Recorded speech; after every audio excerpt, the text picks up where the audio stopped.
Hey, everybody. Welcome to another episode of Star Citizen Live Audio Table. Audio Table? What was I going to Audio Team Roundtable. We're off to a good. Don't laugh at me. I'm going to put your faces there. They're sitting here laughing at me already. I'm your host, Jared Huckabee. And if you've never seen Star Citizen Live before, it's where we take about an hour out of the end of our week and we put our developers on the spot. Yes, we pull them from their important work and make them answer questions from you, the Star Citizen viewer. On the show this week, esteemed members of our audio team and Phil. So let's go around the table and introduce us. Tell everybody who you are and what you do for Star Citizen. Phil, we'll go ahead and start with you. Go ahead. Hi, I'm just Phil. I'm the lead sound designer for the audio team. Lead sound designer. What does a lead sound designer do? So I'll take the direction from Darren Lamborn, the audio director, and I'll work with the sound designers, the other audio disciplines in the team, like audio code. We've got Graham here, and we've got dialogue. We've got Bob, and we'll just work together to try and make sure we're hitting our milestones and making sure the creative vision, the technical vision, is kind of achieved in game. All right, Graham, who are you, and what do you do for Star Citizen? Hello, I'm Graham Philipson. I'm lead audio programmer, and it's nice to be at this table again. Look, I was not hired because I could speak clearly. It's like Okay. I certainly wasn't either. So the hosting parts are the parts that everybody sees, but that's not actually my job. This is the thing that I do on the side stuff. Explain what a programmer how does an audio programmer differ from an audio designer? So an audio programmer is very much about implementing the vision of the audio designer and attempting to sort of model the real world sound you would expect from certain things, or the fake world sound that you might expect from a very fictional universe. Gotcha. So yeah, it's all about writing lots of code to support what these guys want to do. Okay. And last but certainly not least, the man with the greatest hair at CIG. Yeah, I said it, Brian. It's Bob Rizzolo. Bob, who are you and what do you do for Star Citizen? Oh, you got me competing against Brian. No, that's bad. Yeah, my name is Bob. I'm the lead dialogue dude. Yeah, I mean, I make the words come alive. It's very similar to what Phil said there. It's the narrative. They have the creative vision, and we get the actors in, and we take it from their performance and make it sound beautiful and get it in the game. And especially with dialogue, it's a huge amount of assets in a lot of especially these narrative driven games, and it's a lot of basically organization and managing a ton amount of assets. You make the words come alive, and I kill them. I just murdered the words. All right, so today we are talking about generalized audio stuff for the Star Citizen persistent universe. We've got a designer, we've got a programmer, we've got a word dude. So as usual, we take questions live during the show. If you're watching on Twitch right now, you can submit your question with the word question in capital letters surrounded by brackets. It's going to help our community management team pull it out from chat and send it on to me. We also put up a thread earlier this week on Spectrum, our bespoke communication platform on robertspaceindustrials.com, and that let people submit their questions throughout the week and vote up the ones they wanted to see answered most. So as we are usual to do, we are going to start with that thread while the questions from live chat come in. And one of the most voted up questions in the chat, this shows up almost every time we do an audio show, guys. Are we expecting to get something along the lines of red alert in the future, or a bow station's audio to be controllable from the captain's chair? Something to tell everybody else on the ship that stuff's going down. Mm-hmm. I think they're referring definitely to the ship computer voice. The ship computer kind of telling you this the state's happening. Yeah. The ship computer voice, or just a red alert. Yeah, I think a lot of it has to do with getting that situation to really occur and give us enough game data to make that happen. And I think a lot of right now, a ship's life is rather binary. You're alive or dead, and there's a lot of plans in there to have a lot of components take damage and failure. and leading to you to have an imminent death, where you have an X amount of time to really have this drama unfold. And in order for us to really gain on that kind of that ship computer, that case, we really need to have that drama to happen for us, but also especially for a ship-wide announcement like that, we need the bigger side of it is to have, and we've talked about this before too, is that PA system within your ship, so that you can hear these ship-wide announcements from anywhere in the ship. And we're getting closer to that. Actually, we have that tech at its base core working right now, and we're using it in current features that coming out in the next release. So it is something that's happening, but to get it to the point of having it in all of our ships, that's going to take a lot of backlog work and things like that. So plus the tech is also in its early days, so we are getting there. That is a vision, and I do like the idea this kind of question poses, where it's the captain can kind of trigger that use case as well, just to kind of like battle stations. I mean, that's how would you really determine that other than the captain saying that we think this is a battle stations scenario, so I'm going to trigger that as the captain. And I think that's a pretty cool idea. I would like to make that happen as a user myself. I think that's pretty cool. I'm going to add a point. I'll go ahead, Graham. I'll do mine after. Yeah, I was just going to say, because everything we do is systemic. So from a tech side, we have a systemic Voip system where people communicate with each other. We have a tannoy system that, although we haven't marked it up in all the ships, it is proven to be working. And we have a ship-wide audio channel for the Voip for communication.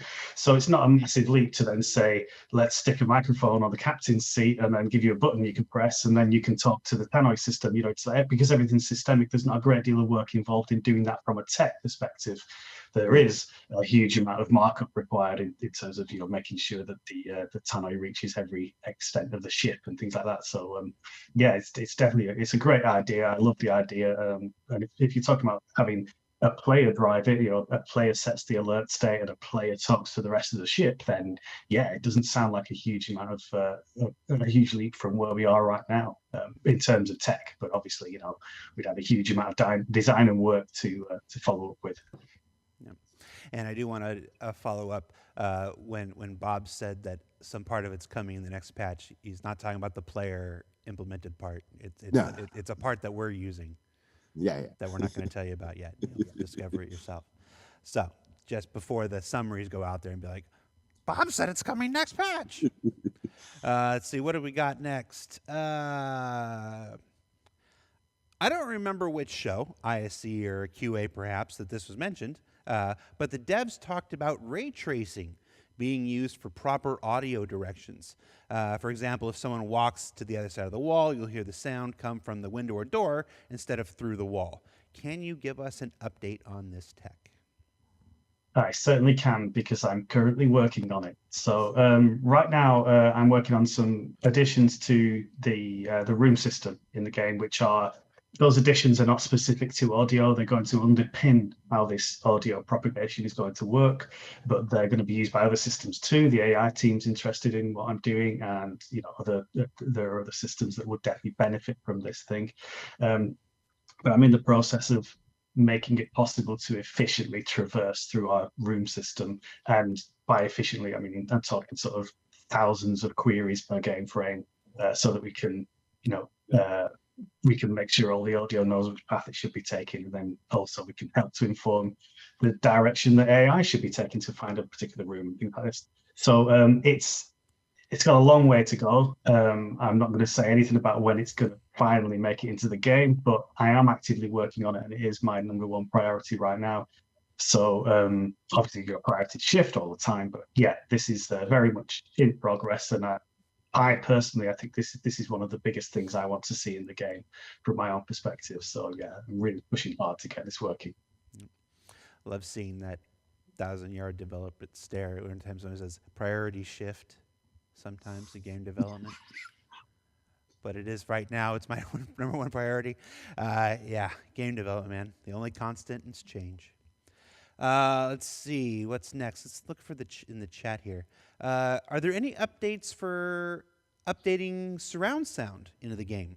Is there a timeline when we can see a standard such as Dolby Atmos be incorporated? Thanks. This is from the director of North America marketing for Dolby Atmos. So spatialization is something we're currently exploring. So looking at enabling spatialization in Wise, which will allow backers to make use of Dolby Atmos, DTS, and Windows spatialization and stuff. The current version of Wise that we're on doesn't permit that release yet. But when we migrate to the new version of Wise, then it's something we can continue to explore. But it's important to note that when we enable that, it's the Dolby Atmos, DTS and stuff, that's third-party software. So although we can enable the feature, it'll be down to the backers to choose, which versions they want to go with. People might have just, aesthetic preferences, which spatialization tool they want to go with. But beyond that, we still have a keen ear on surround support. Now, it's been a bit challenging with working from home because we've all been working from home since March last year. And most of us are working in some have spare bedrooms. I'm currently in my dining room and stuff, and we're doing our best to work in build the acoustic environment, have decent playback and stuff. But the practicalities of it is we don't all have room for 5.1, 7.1 systems. So that is a shame, but it's something we still have a keen ear on. But also beyond that, so we've got spatialization we're looking into, keeping an ear on surround sound.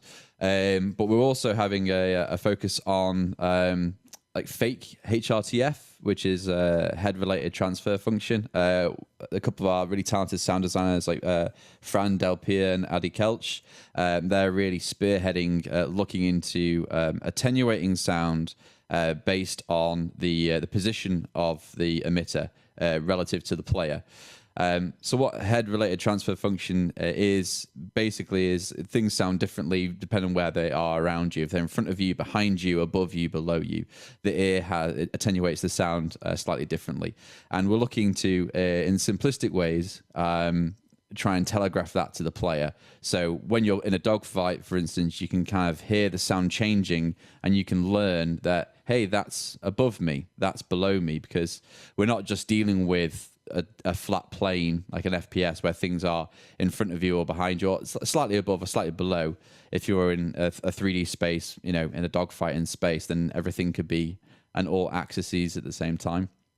We understand it's massively important for a game such as Star Citizen and S42. So it's definitely on our radar, and we are looking into it. You've mentioned the conversion to the new WWise. I feel like we've been talking about that for a while. How's that going? It's happened more than once. Yeah, in the meantime. Yeah, it's an iterative process, right? But Graham can talk a bit more about that. Yeah, I mean, we've upgraded, probably since the last time we spoke, we've upgraded the version of Wise twice. Because we have the quarter release window, we have a window that kind of intersects with that for actually doing things like this, where we want to make sure we've got enough testing time, make sure there's been no sort of regression of issues in the middleware, things like this. So we always look for a big enough window for us to upgrade the Wise version, so as not to sort of risk the quality of the next release. So yeah, I think we did upgrade Wise in both of the previous releases, and we will be looking to upgrade it in the next one too. Okay. Are there going to be is there going to be NPC radio chat in the verse? For example, when we're getting near a station, that a radio captures the chats of other NPC pilots, folks, NPCs calling for landing clearances, stuff like that, that we'll be able to overhear. Yeah. I mean, I've had chats with Dave about this a few times, and I think this might have even come up in previous QAs. But the idea is definitely that we want to have that kind of when you're like a pilot has in in a typical aircraft, they get other chatter on an open channel. And that concept is something that we really would like to have for Star Citizen as well. I mean, the main thing that really holds up something like that is just pure content. I mean, to have conversations like that back and forth with many different actors, and enough to make a feature like that very interesting. It takes a lot of recording time, so it's something that's going to take a bit of time to get into, but it is on our roadmap. It is something that we really want to achieve, especially for interactions with the ATC and having people kind of overhear other people parking and things like that. We want that kind of feeling of life going on around the landing zones, and that's really important to us. That life element is really something that we're in general is really something that we're putting a lot of focus on as of late. So yeah. One cool little thing I was speaking to Darren, the audio director, about is, in the future, looking to like doing going through jump gates and wormholes and that kind of travel is, it'd be really cool if we could, with permission, record the like Voip or Voip input of any player, and then play that back whilst they're in these like altered states traveling through wormholes. As if it's like warping the reality of time and space. There's many hoops to kind of jump through before we even like start exploring that, but I think it'd be really cool to kind of hear back some comms like all processed, reversed, and stuff, just to give that ethereal feeling as you're very like interstellar, kind of traveling through this medium. That would be very cool. I can feel my backlog growing as we speak. Sorry, Graham. Yeah. We'll talk about backlog in a bit. Everything that we ask the game to do requires some amount of resources. It's whether it's audio, visual, effects, gameplay. We're always balancing resources. This question from the live chat is basically, is audio in the live build dependent at all on server performance? Or rather, I guess we'll rephrase it, does server performance affect the quality of audio that players are hearing in the game right now? That is a very... that I could probably take up the rest of this episode. It's cool because I want to get live. a drink, so go ahead. Yeah, cool. Okay. So I'll try to give you the shortest answers possible while Jared gets a drink. So the server performance doesn't directly affect the audio performance on the client. But what it does do is if the servers are running at low frame rate, then that affects how quickly game events happen.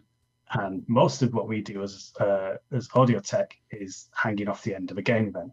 So if you do get a degradation in server performance, audio being sort of late is a potential knock-on that you can have from that. But in terms of quality of audio and in terms of whether you sort of hear anything like audio dropouts or things like that, that should never happen. The server doesn't have any influence over that sort of thing.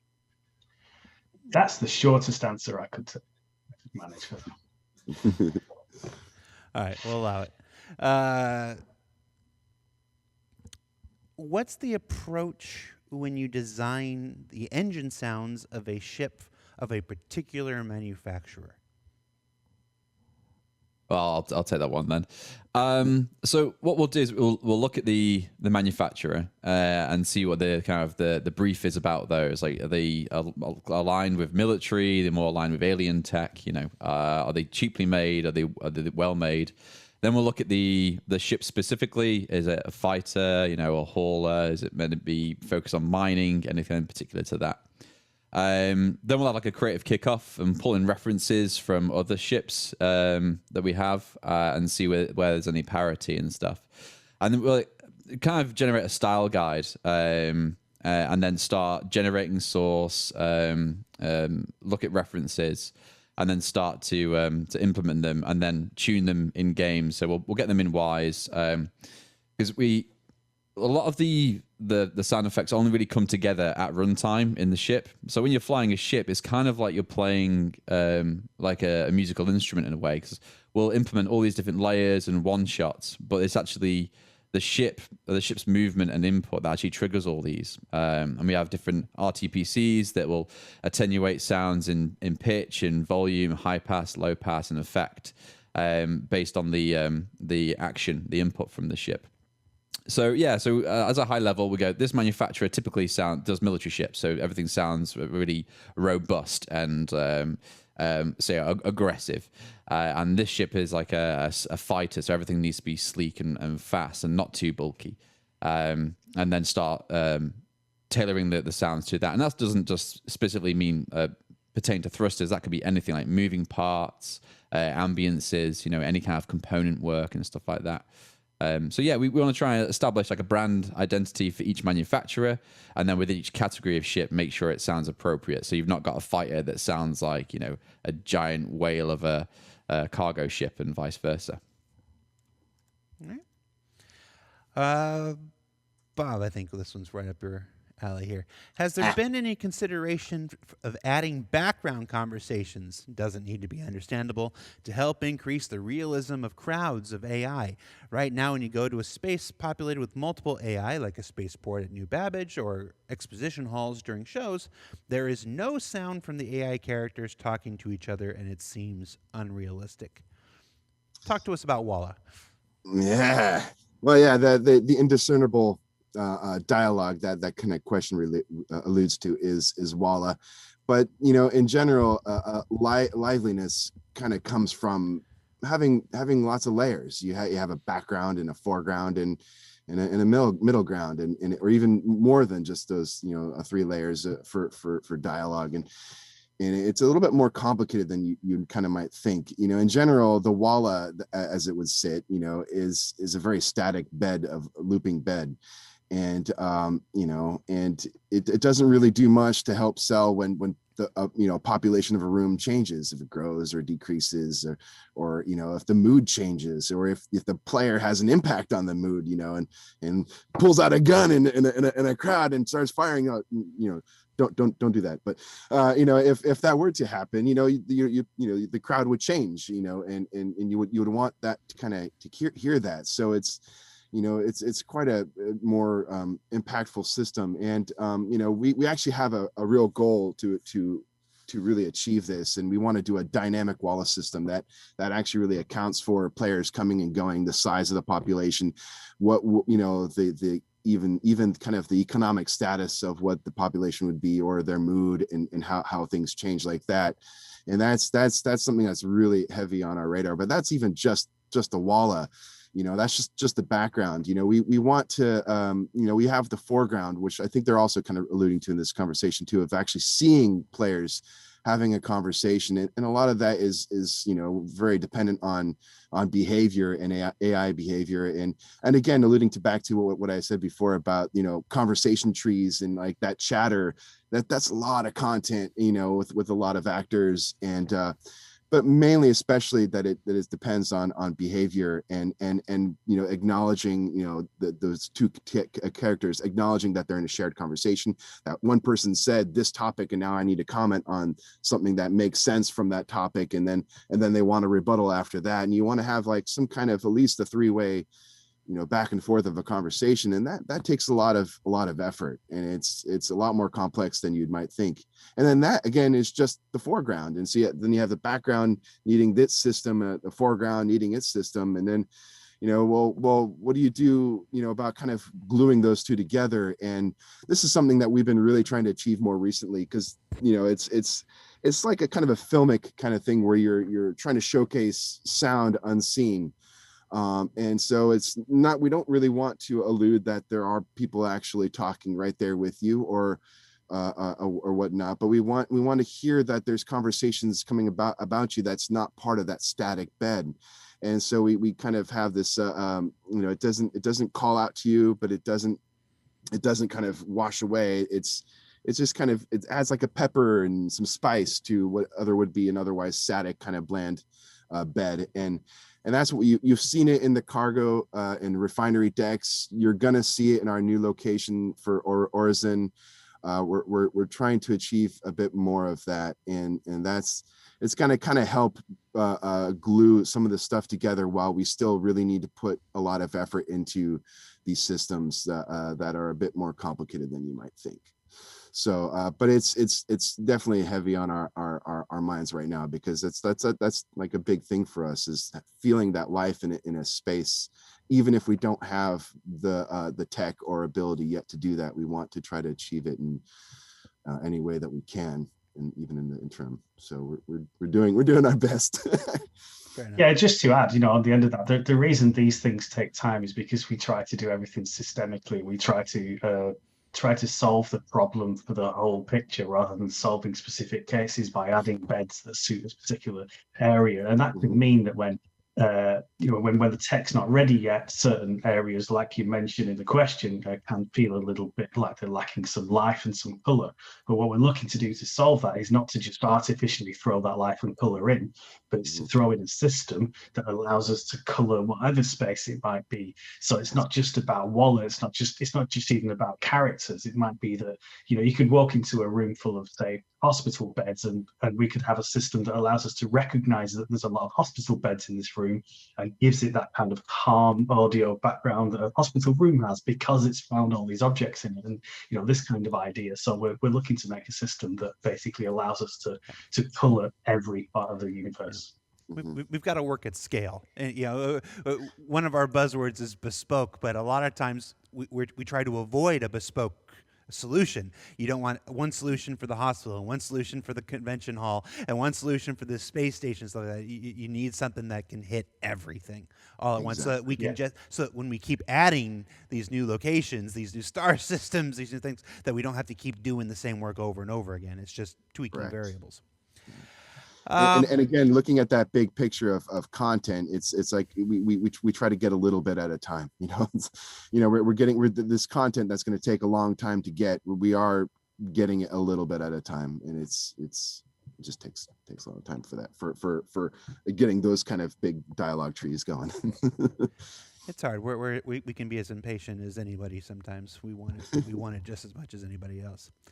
Have you started exploring the sounds for creatures like the space whale yet? So that's me. We've got early concepts that we're looking at, but we've not really dug into it yet. I think the first one is going to be the space whale for in and around Horizon, right?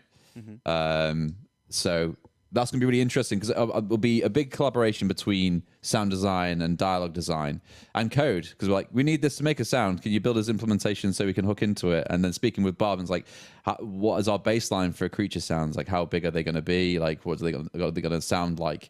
And then just starting building some mock-ups and then refining it. So yeah, early days, but nothing concrete yet. It's also important to acknowledge the behaviors of what these creatures can do, because then you have a mixture of the different kind of, can they eat? Can they attack you? Can they are they going to be sleeping or quiet? It's really it's about capturing that essence and their emotion, and the different things that they can do. I'm not sure what the Orson whales can do other than looking really pretty. I mean, I'm sure I don't know, but as we expand, especially expand on the fauna, that is kind of the biggest thing, is looking at all the different things they can do, and kind of making them really feel like a real living creature. It's a really good point about the behavior, because you almost have to establish a language, right? Like, exactly. Can it sound angry? Can it sound sad? Can it sound happy? Can it sound aggressive? Are there any gameplay cues that we need to support? Like, it's about to attack you. What's that gameplay loop? Or will they make certain attack calls before they kind of come after you or something? Or, if it's like a hunting mechanic, I'm not saying there is one, but how do we respond to that with sound? We really need to understand what the whole gameplay loop requirement is of said fauna. Okay. As a follow-up question, can you demonstrate for us one of those early concepts you were looking at, Phil? I think Graham's been warming up his vocals for this, haven't you, Graham? Which one do you want? Do you want space whale or pyro crab? Space whale. That's what I've got so far. It's the best I can do. Obviously, if you put a huge amount of reverb on that, it's going to sound like me making that noise. Well, I think that's shippable. I'll get that rendered and. I don't think I didn't hit record. Always the case. And spacecraft, nightmare. since you offered. Our spacecrafts, I can't do that with my vocal cords the way they are after the space whale. I tried, chat. Yeah. All right. Here's an old chestnut. This comes up every single time we do one of these shows. Is a more rigorous simulation of sound on the table? Doppler effect, sonic booms, sound actually traveling across distances or being delayed, no sound in space. What do you got for us? Sonic boom. Yes, honestly, if you guys just put the sonic boom in, you could just coast the rest of this game. It comes up every show. It does, and it's tricky. We understand why people want it. So we've made an active decision to not go along with the speed of sound in the game. That's primarily because as soon as something happens in the game, you want the audio feedback there for gameplay reasons. So as soon as something happens, you want to hear it. And what a sonic boom is if you've got, say, an observer of an aircraft moving faster or at the speed of sound, the sound builds up at the front of the aircraft. So it's basically like a wall of sound that persists. And now, as the observer and the aircraft passes by you perceive that as like a transient boom, but it's just a wall of sound passing your singular location and stuff. So what we do with ships specifically is we have like NPC proxy pass-by loops, which is a kind of in atmosphere specifically is the kind of rippage you normally associate with like jet engines and whatnot. And then we have bespoke flyby sounds that are triggered when certain conditions are met.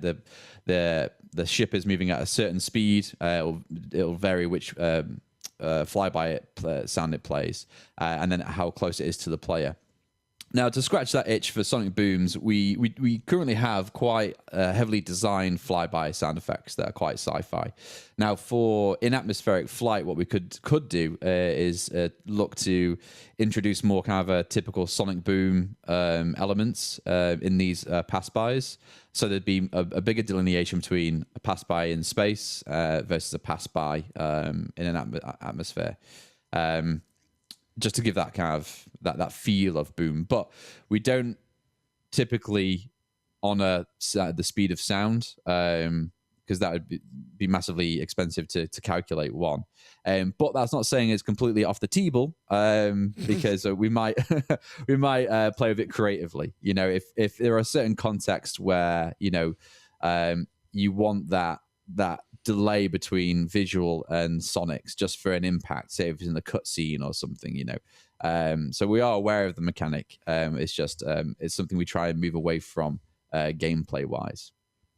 But I don't know, Graham, like how just blue skying, like how expensive do you think it would be to create a system that would accurately map speed of sound over distance in varied pressurized environments, because the medium would determine the speed of sound, because sound moves faster in water, the denser the medium, than it does in air.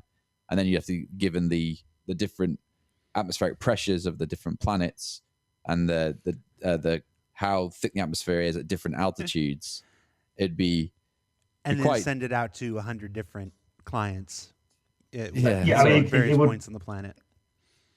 Yeah, I mean, it would be quite a large undertaking. There would be two possible approaches. One would be to delay the audio itself, so adding a delay step to the playback of the audio, which would it would be expensive a little bit in terms of CPU, maybe not so much, but it would use a heck of a lot of memory because you'd have to be storing up all your audio and waiting to sort of play it when the time comes that you should play it, and that will be applied across all sounds, so that will be prohibitive. The other option would be to effectively delay any events that affect... I'm being asked during a meeting, let me just decline.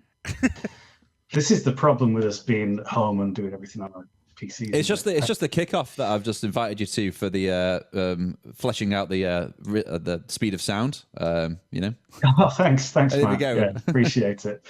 So the other approach would be effectively to delay all the events that affect the audio. So if a weapon fires, you'd kind of store up the fact that it had fired, and then at the point where you want, the delay time is missed, you would then fire it. But again, you've got the same problem of having to queue up all these actions that happened and then play them back after time.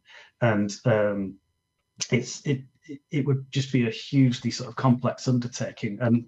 But I think really that's not why we don't do it, because we would be able to do it. We would find a solution. That's what we do.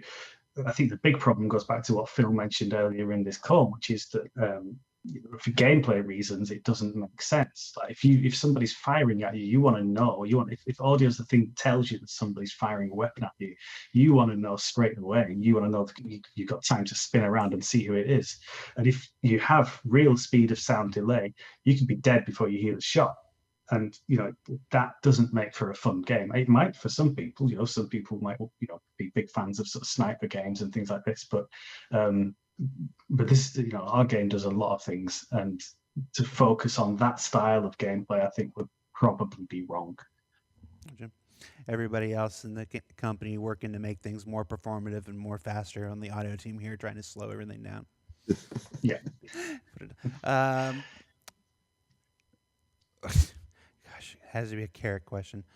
Might there be a system that lets me play music for my crew on the Carrack? Just the Carrack specifically, not all ships, during the long hours in space? It's a good question. I mean, I think we've skipped over the jukebox question, and if you don't mind, Jarek, I'd like to sort of do it with the jukebox. It's the same thing as the old subscriber jukebox. Hit it. Yeah. So we're aware that the jukebox is broken. I think what I wasn't quite so aware of is how popular the idea of resurrecting it is, because it was quite high the list of questions. That same tech could certainly be used for playback of music in any ship. We would have to suggest the idea to design. Just the Carrack. Okay, just the Carrack. Okay, yeah, that'd be easier. I mean, it's a flare item, and the jukeboxes, and anyone who knows me knows I'm a big fan of flares. So we'd be able, we should be able to get that working without too much trouble. It's been sort of pushed down the schedules due to priority for quite some time, but I think it does seem that people want it. So we'll review that certainly next time we come to look at the schedules. And I think in terms of adding maybe a little music player that uses the same tech and can be placed in the ship, that's not a huge thing to ask for, because the tech would be the same. But obviously we would have to talk to people like designers and that kind of thing. We would have to get it. And you only have to do it for one ship, so we only need to do it for the character. Yeah. But with that, we have to be careful, because if we enable people to effectively stream music to other gamers, then that's not what this is. Let us be clear. This is just playing music locally. Client only. You're like only for you. You wouldn't be able to stream any music to anyone else, because then you infringe on copyright and licenses and stuff like that. Now that was actually the specific wording. Let me play music for my crew. So they are talking about the streaming of music to. No, that's a good point. Okay, let's rewind everything I said, and I'll just say no. Yeah, don't blame us. Blame the RIAA. All right. Let's see. What challenges are there in working on Pyro's audio compared to that of Stanton? I can take it from like a sound design aesthetic point of view. So Pyro's palette is massively different, like visually to Stanton.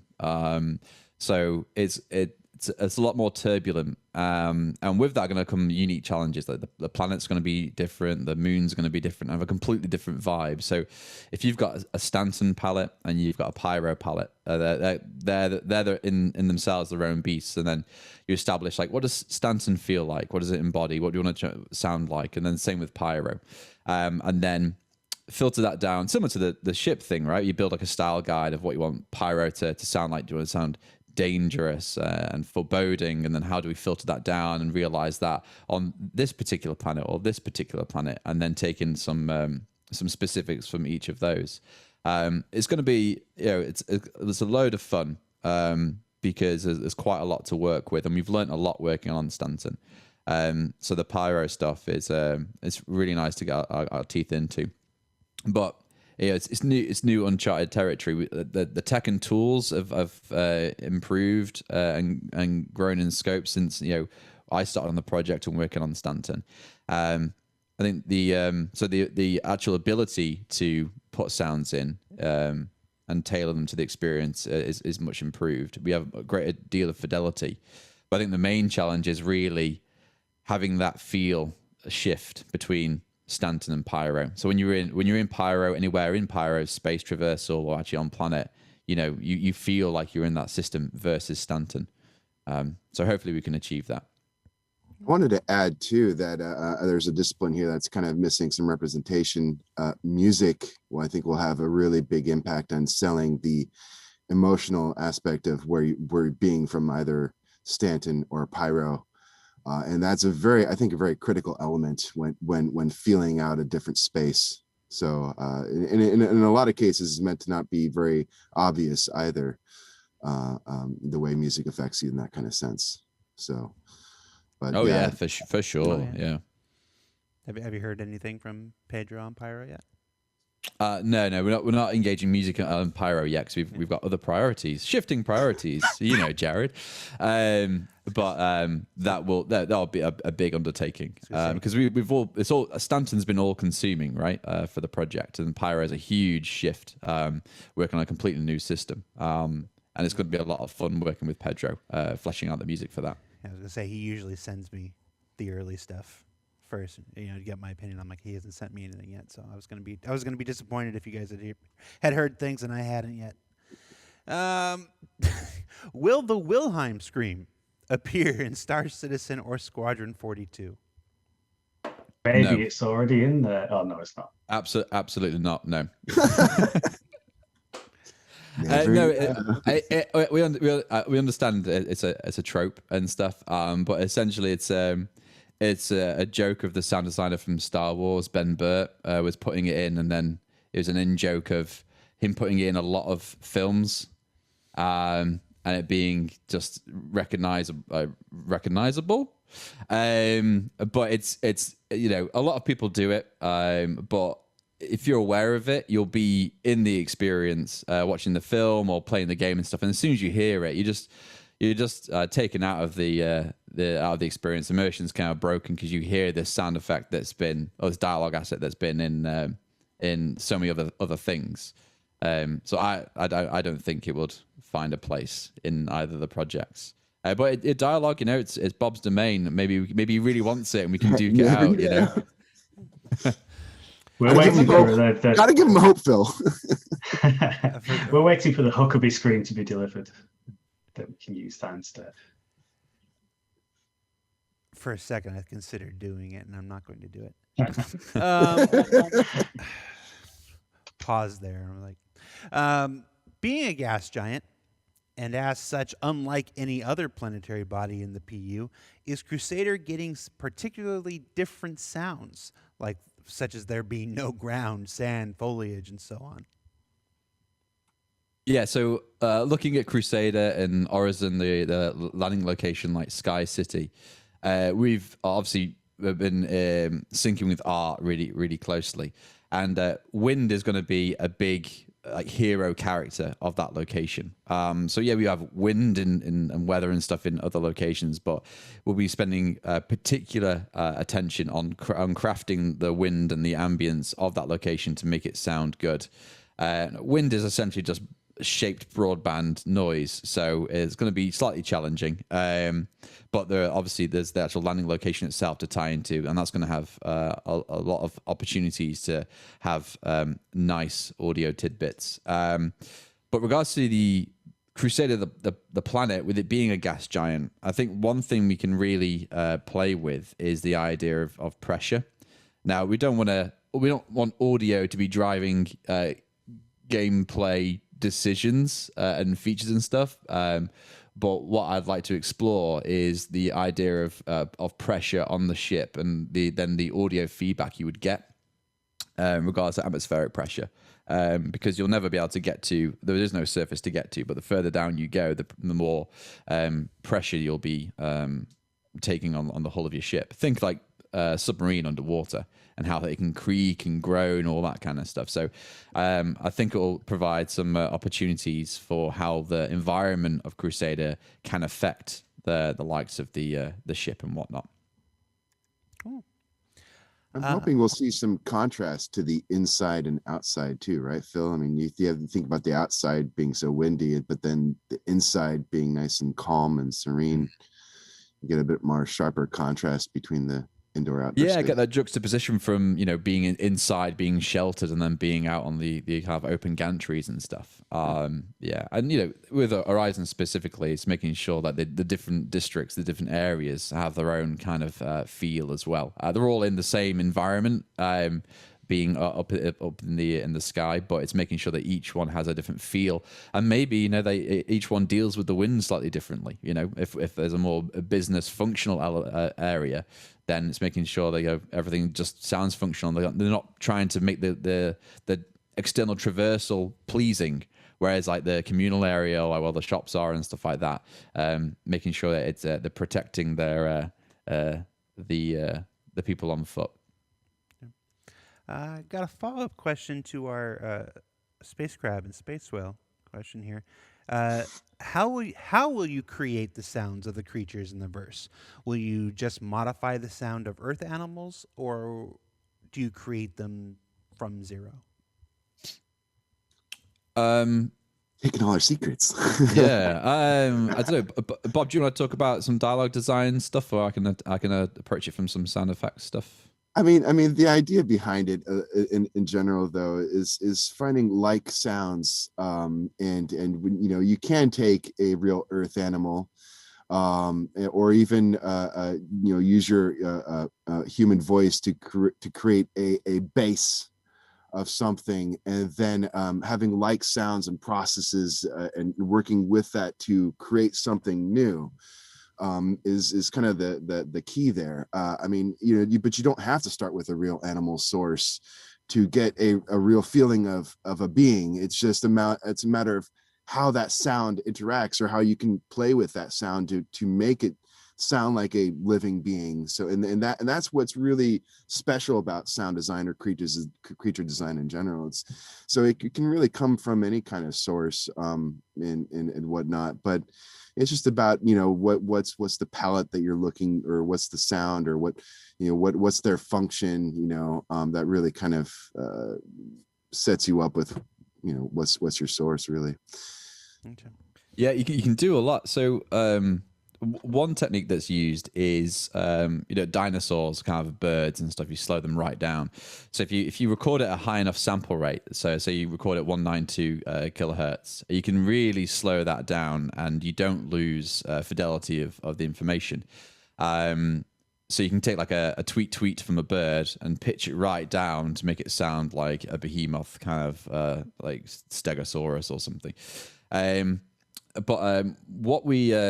What's on the market now is certain microphones can record frequencies way above what the human ear can perceive.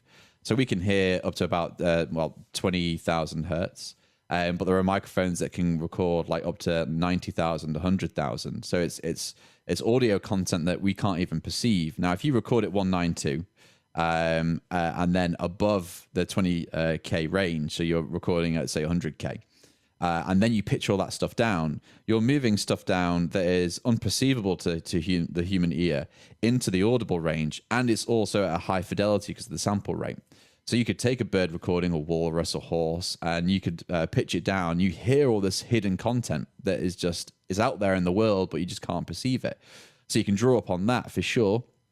And then the other thing we can do for like creature design is use plugins that can morph sounds together. So you can get the sound of one thing and take that its impulse, its dynamics, its frequency content, and have that morph with a completely unrelated sound. You can get like a dolphin and a chainsaw. So you can make a chainsaw that has all the articulation of a dolphin call, or vice versa. That's a good technique to employ. Or just like as Bob said, like making the kind of like vowel sounds, like sounds of like the vocal tract. There's loads of formant filters out there that you can make things sound like ooh, ah, ee, ah, ooh.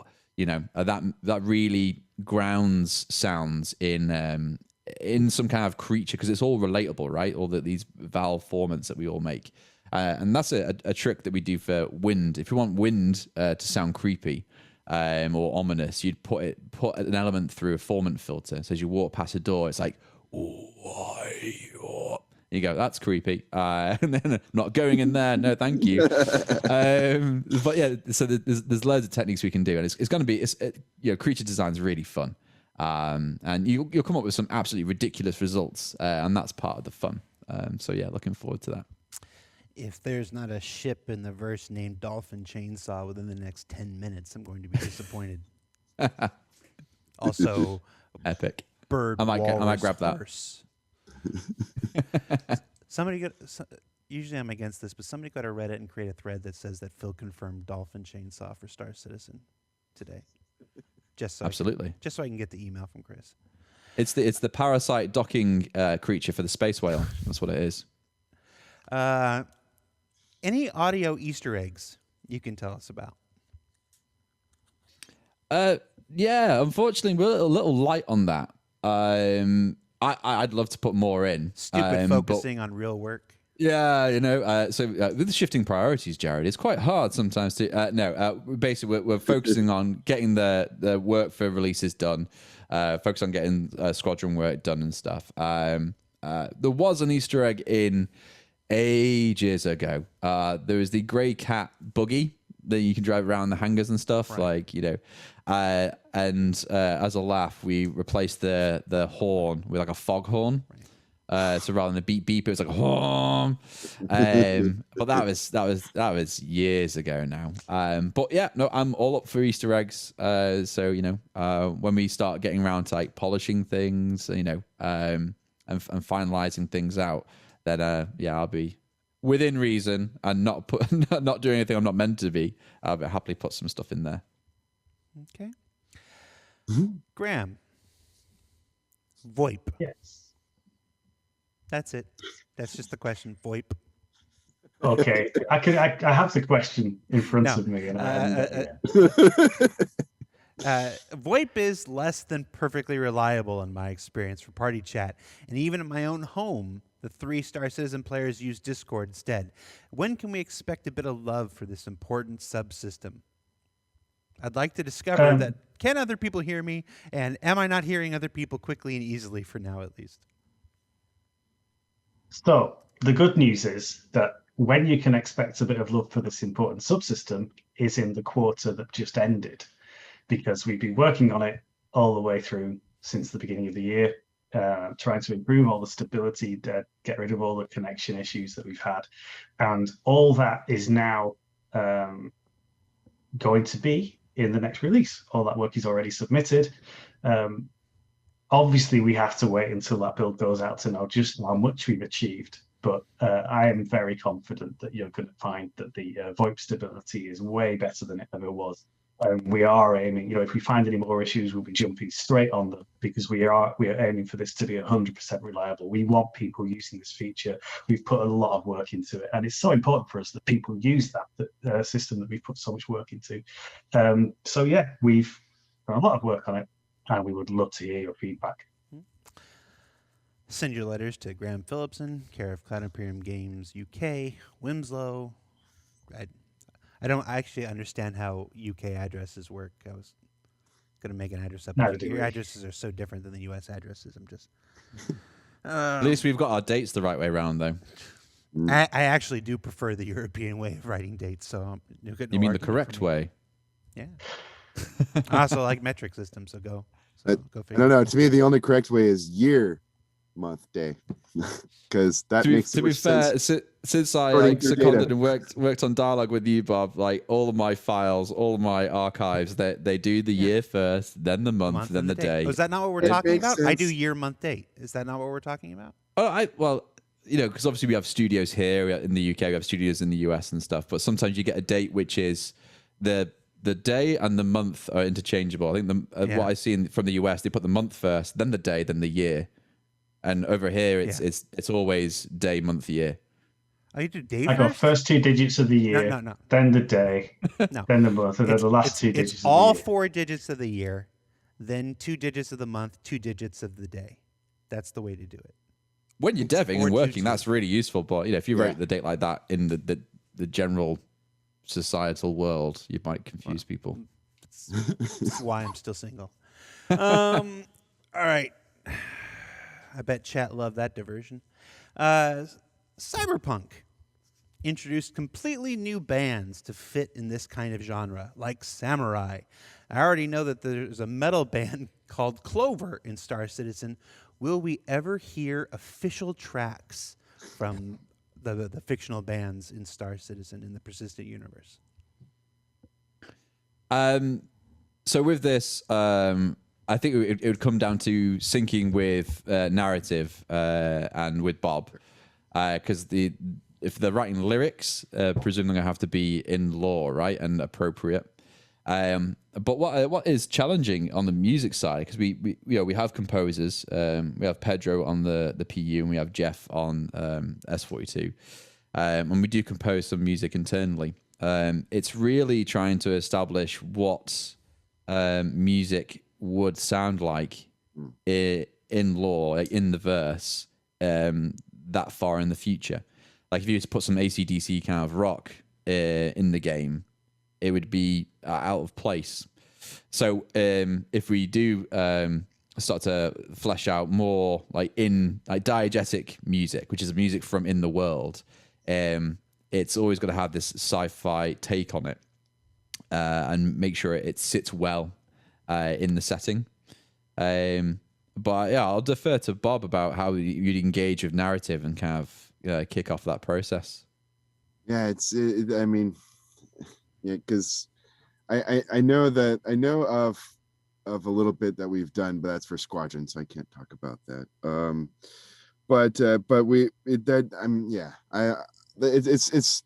It's a great idea. It's a great concept, and it's something that I know narrative are very interested in, because they already have named these names of these bands, and I mean they put them in there so that we can have things to talk about in these conversations that I've alluded to earlier. These trees, we want to have things to talk about the universe, and a lot of times they talk about music or like their favorite this or that or whatever, like food places to go or brands or things like that. So that we're building all of this in our universe, and music makes sense to have as well. And so, but yeah, Phil is definitely right. Of it's going to be, I mean, it's not just about naming them and referencing them, but tying them to real assets and having them have a real sound and kind of this persistence kind of feeling of these bands or just these entities in general in the universe. And so it's very much on narrative to kind of for them to push that for us. But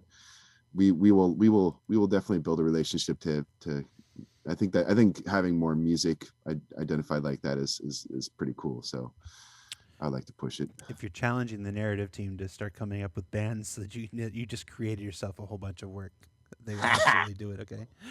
All right, we have got 2 minutes left, so let's do a lightning round. Quick answers for these ones, the quickest answers you can, so we can squeeze some more questions in.